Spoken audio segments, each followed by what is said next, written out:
Hello guys, welcome back. So आज हम बात करने वाले हैं टीचिंग एप्टीट्यूड की। तो आप सबको पता है कि यूजीसी नेट पेपर 1 की तैयारी में टीचिंग एप्टीट्यूड बहुत ही इंपॉर्टेंट सेक्शन है। तो अगर आपने वो वीडियो नहीं देखी है तो मैं आपको सजेस्ट करूंगा कि वो आप वीडियो देख लें। उसका लिंक आपको ऊपर या नीचे डिस्क्रिप्शन में मिल जाएगा। तो प्लीज़ इस वीडियो को एक बार ज़रूर देख लीजिएगा।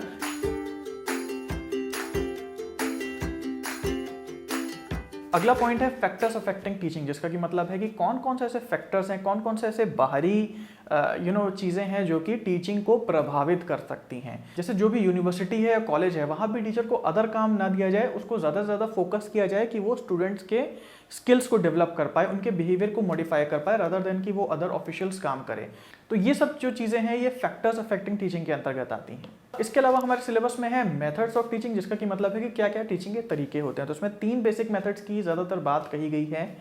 सबसे पहला है डेमोन्स्ट्रेशन मेथड। डेमोन्स्ट्रेशन का मतलब होता है कि डेमो देना, राइट। तो जैसे बहुत सारी चीज़ें हैं जो कि आप केवल बोल के नहीं पढ़ा सकते हो, आपको वो चीज़ साथ में दिखानी पड़ेगी। तो फॉर एग्जांपल अगर इंजीनियरिंग की पढ़ाई है और वहाँ पे हम मोटर बता रहे हैं कि मोटर ऐसे चलती है, ऐसा काम होता है, तो हमें वहाँ विजिट कराना पड़ेगा सारे स्टूडेंट्स को जहाँ मोटर रखी है, या मोटर को एक छोटा सा डेमो लेकर के क्लास में आना पड़ेगा, उसको खोल के दिखाना पड़ेगा कि भाई देखो ऐसे चीज़ें काम कर रही हैं। तो ये जो मेथड है इसको डेमोन्स्ट्रेशन मेथड कहते हैं।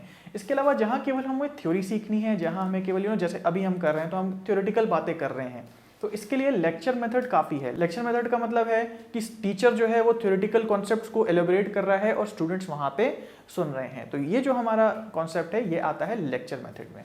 इसके अलावा तीसरा तरीका है कोलैबोरेशन का। कोलैबोरेशन मतलब होता है कि जहाँ टीचर्स ऐसा एनवायरनमेंट क्रिएट करते हैं जहाँ स्टूडेंट्स भी कंट्रीब्यूट करते हैं, यानी कि ऐसा नहीं है कि लेक्चर है केवल और स्टूडेंट्स केवल सुन रहे हैं।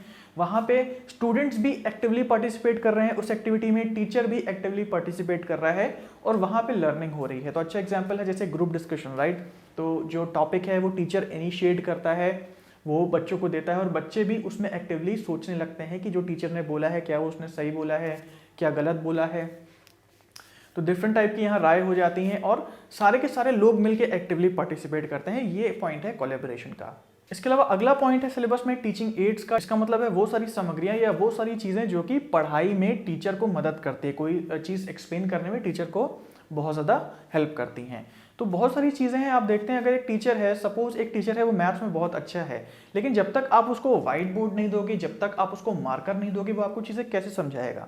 तो ये जो व्हाइट बोर्ड है, ये जो मार्कर है, ये आता है टीचिंग एड्स में। इसका मतलब कि टीचिंग के लिए जो भी सामग्रियां जो है वो मदद करती हैं। तो ये 3 टाइप की बताई गई हैं, ऑडियो एड्स, विजुअल एड्स और ऑडियो विजुअल एड्स। अगर बात करें विजुअल एड्स की तो वो सारी जो सामग्रियां हैं जो कि आप देखते हैं, देखने का मतलब जैसे व्हाइट बोर्ड है, राइट, तो या बिल बोर्ड लगा हुआ है, तो ये सारी देख के समझने वाली सामग्रियां हैं, इनको विजुअल एड्स के अंतर्गत रखा गया है। इसके अलावा है ऑडियो एड्स। ऑडियो एड्स मतलब है जो कि चीज़ें हम सुनते हैं, जैसे टेप रिकॉर्डर है या टीचर का लेक्चर है, राइट, तो वो सुनने वाली सामग्रियों में आता है। इसके अलावा है ऑडियो विजुअल एड, जिसका मतलब कि जिस चीज़ को हम देखते भी जाते हैं और साथ में सुनते भी जाते हैं। तो जैसे वीडियो है, ये ऑडियो विजुअल एड है। इसके अलावा टीचर आपके सामने लेक्चर दे रहा है और कुछ चीज़ें दिखाता भी जा रहा है, तो वो भी एक ऑडियो विजुअल का एग्जाम्पल हो जाएगा। ऑडियो विजुअल एड सबसे बेटर माने जाते हैं क्योंकि इनकी खास बात यह है कि आपकी 2 सेंसेस जो हैं वो एक साथ स्टिमुलेट होती हैं किसी ज्ञान को समझने के लिए, किसी इन्फॉर्मेशन को अपने अंदर स्टोर करने के लिए।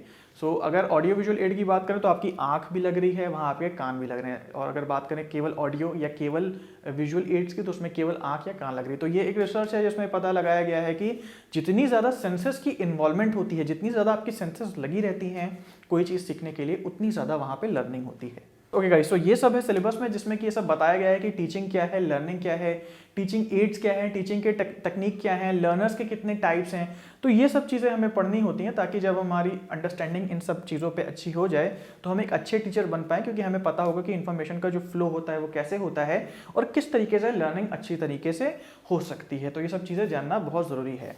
सो फाइनल पॉइंट सिलेबस में ये आता है कि भाई चलिए लर्निंग हो रही है, टीचिंग हो रही है, हर चीज़ हो रही है, लेकिन एंड में ये भी हमें पता करना है कि भाई कितनी हो रही है। अगर बिहेवियर मॉडिफिकेशन हो रहा है तो कितना हो रहा है, राइट। तो इसके लिए जो लास्ट टर्म जो आता है सिलेबस में वो है इवैल्यूएशन का। इवैल्यूएशन का मतलब है कि इस चीज़ को जज करना, इस चीज़ को मापना, इस चीज़ को नाप के देखना कि कितनी वहाँ पे लर्निंग हुई है। तो इवैल्यूएशन सिस्टम जो है, यानी कि किस तरीके से हम ये पता लगाएं कि कितनी लर्निंग हुई है, ये कई टाइप का बताया गया है, जैसे कि continuous and comprehensive studies, formative and summative studies और diagnostic test and achievement test. तो इन सब में एक बात कॉमन है, जैसे अगर हम एग्जाम्पल लें कंटिन्यूअस एंड कॉम्प्रिहेंसिव टेस्ट का। तो इसमें आप देखिए एक टर्म है कंटिन्यूअस, इसका मतलब कि जब पढ़ाई में कंटिन्यूअली बीच बीच में जो टेस्ट हो रहे हैं वो आता है कंटिन्यूअस में। और जो कॉम्प्रिहेंसिव टर्म है इसका मतलब है कि फिर एंड में जो इतना सारा हमने एक साथ पढ़ा है उसका एक एग्जाम ले लेना, वो आता है कॉम्प्रिहेंसिव में। तो कॉन्टिन्यूअस एंड कॉम्प्रिहेंसिव जो सिस्टम है एवेल्यूएशन का, जिसको इन शॉर्ट CCE कहते हैं, जिसका मतलब है कॉन्टिन्यूअस एंड कॉम्प्रिहेंसिव एवेल्यूएशन, इसमें बीच बीच में टेस्ट होते हैं। तो हमने देखा है ये जो पर्टिकुलर एवेल्यूएशन सिस्टम है ये CBSE अप्लाई करती है बेसिक क्लासेस के लिए, जिसमें बीच बीच में कॉन्टिन्यूअस टेस्ट्स होते हैं और उसके बाद एंड में एग्जाम्स होते हैं। तो यही एवेल्यूएशन सिस्टम जो है ये अडॉप्ट किया गया है ताकि जो छोटे बच्चे हैं उनका कॉग्निटिव डेवलपमेंट अच्छे से किया जा सके। वहीं दूसरी और है फॉर्मेटिव एंड समेटिव टेस्ट्स। तो फॉर्मेटिव एंड समेटिव भी वही है। फॉर्मेटिव मतलब कि जब फॉर्मेशन हो रहा है, जब कोई चीज़ बन रही है तो बीच बीच में टेस्ट करना कि हाँ भाई कितना हर एक लेसन समझ में आया। और समेटिव मतलब है मतलब समराइज करके, यानी कि एकदम एंड में ये देखना कि हाँ ओवरऑल प्रोग्रेस कितना हुआ है। तो ये वही चीज़ है, लेकिन ये जो चीज़ है ये थोड़ी सी अपर क्लासेस में यूज़ की जाती है। ये एक स्लाइटली डिफरेंट एवेल्यूएशन सिस्टम है और इसमें हम सेमेस्टर वाइज प्रोग्रेस को जज करते हैं।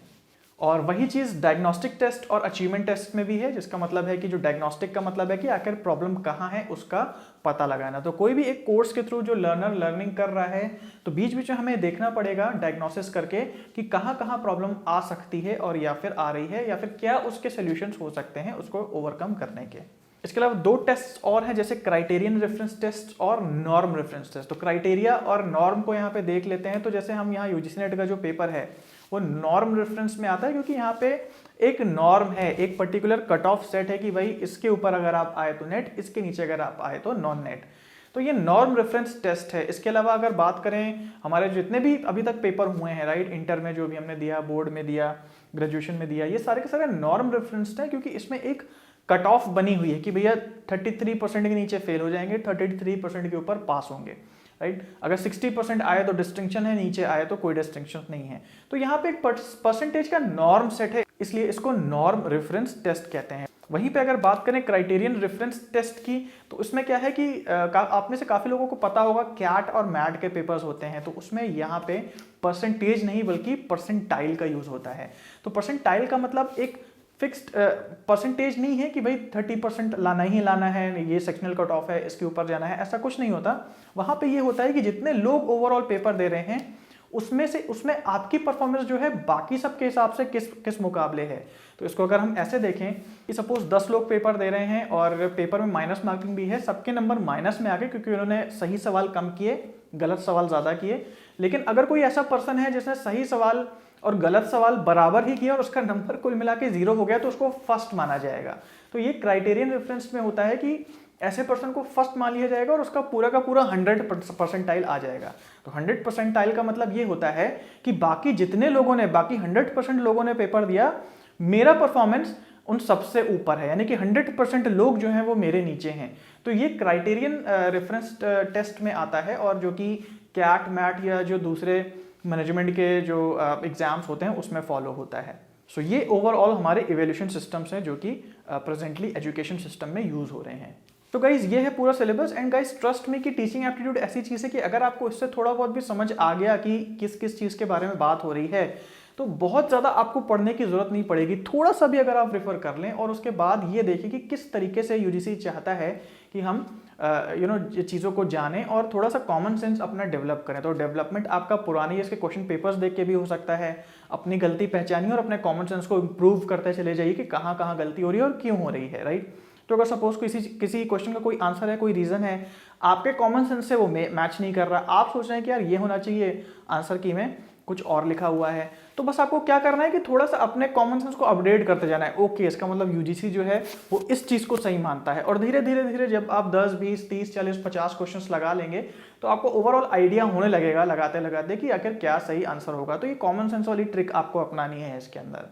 जो ऑफिशियल पीडीएफ हैं उसी का आप यूज़ करेंगे। कोई भी बुक में प्रीवियस ईयर क्वेश्चंस देखेंगे तो उसके आंसर्स गलत हो सकते हैं, और गलत आंसर्स का मतलब है कि आप वो जो कॉमन सेंस बिल्ड कर रहे थे वो गलत बिल्ड कर लेंगे। हो सकता है कि आप कोई आंसर सोच रहे हो वो सही हो, राइट, और आपके आंसर की में गलत लिखा हुआ है, केवल जो ऑफिशियल सोर्स है उसी से क्वेश्चन पेपर्स और आंसर कीज देखें, तभी आप सही कर देंगे। नहीं तो ऐसा हो सकता है कि सही होता हुआ सवाल भी आप उसको गलत समझ लें और गलत ही करके आ जाएं एग्जाम में। सो गाइज, ये थी full information about teaching aptitude. I hope कि वीडियो आपके लिए बहुत इंपॉर्टेंट साबित होगी। इससे ज़्यादा अगर आप जानना चाहते हैं और जितने 10 सेक्शन हैं उनकी तैयारी आप करना चाहते हैं, तो हमारे यहाँ ऑनलाइन कोर्सेज भी अवेलेबल हैं जो कि आप एक्सेस कर सकते हैं qualify net GRF pro app से, जिसका कि लिंक मैंने नीचे डिस्क्रिप्शन में दिया है। उसमें आप जाके फ्री डेमो मटेरियल देख सकते हैं।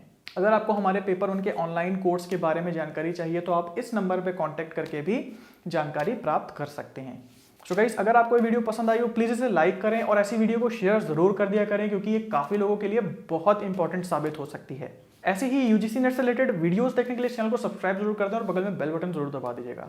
सो गाइस, मिलते हैं अगली वीडियो में। Have a great day ahead, take care.